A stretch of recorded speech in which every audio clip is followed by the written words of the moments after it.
Hah? Situ.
সরকার স্বাস্থ্য খাতে প্রতি বছর যে টাকা ব্যয় করে, যে পরিমাণ ওষুধ বিদেশ থেকে আমদানি করে, যদি ম্যারাথনে সরকার সেই বিশেষ করে যদি ম্যারাথনে যদি প্রণোদনা ঠিক মতো দেয়, তাহলে কী হবে, এই স্বাস্থ্য ভালো থাকবে এবং ওষুধ আমদানিতে যে ব্যয় হয় সেই ব্যয়টা হবে।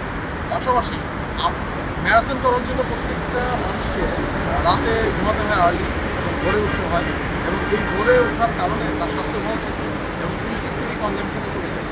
এবং আর একটা বিষয় আছে, যদি আমাদের স্কুলের ছেলেমেয়েরা যদি ম্যারাথনে সকালবেলা ভোরবেলায় অংশগ্রহণ করে, তাহলে তাদের যে ড্রাগ এডিকশনের যে ইস্যুটা আসে সেইটা থেকে পরিত্রাণ পাবে। আমার আসলে ম্যারাথনের তিনটা জিনিস: স্বাস্থ্য ভালো থাকবে, তাদের বিদেশ থেকে টাকা আনতে হবে না; দ্বিতীয় হচ্ছে হলো আমরা যে ইলেকট্রিসিটিতে যে কনজামশন করছি, বিদেশে টাকা দিচ্ছি, সেটা দিতে হবে না; চতুর্থ হলো স্কুলের ছাত্ররা তাদের হেলথ ঠিক থাকবে এবং ড্রাগ অ্যাডিকশনে কম। তো আমার মনে হয় সরকারের কাছে আমার অনুরোধ যে এই ম্যারাথনের বিষয়ে সরকারের প্রণোদনাটা বাড়িয়ে প্রতিনিয়ত যেন ম্যারাথন হয় সেই সরকার।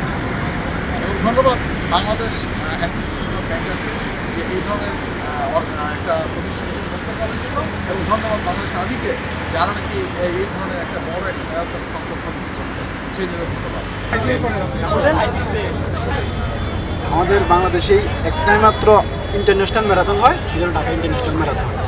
আমরা এইভাবে বছর আরও কয়েকটা এরকম ইন্টারন্যাশনাল ম্যারাথনের ইভেন্ট চাচ্ছি, এবং যারা রান করতে ইচ্ছুক এবং তাদেরকে আরও আগ্রহী করার জন্য এরকম আয়োজন করতে হবে বাংলাদেশ গভর্নমেন্টকে। এক্সারসাইজ তো সবার জন্য দরকার, কিন্তু এই ক্ষেত্রে ম্যারাথনে অ্যাটেন্ড করলে তার মানে কর্ম উদ্দীপনা বেড়ে যায়, মানে তার মনের একটা শক্তি বলেন, এনার্জি বলেন, এটা আসে, যেটা আছে কাউকে বোঝানো যাবে না। যে অ্যাটেন্ড করে অনলি সেই বুঝতে পারে।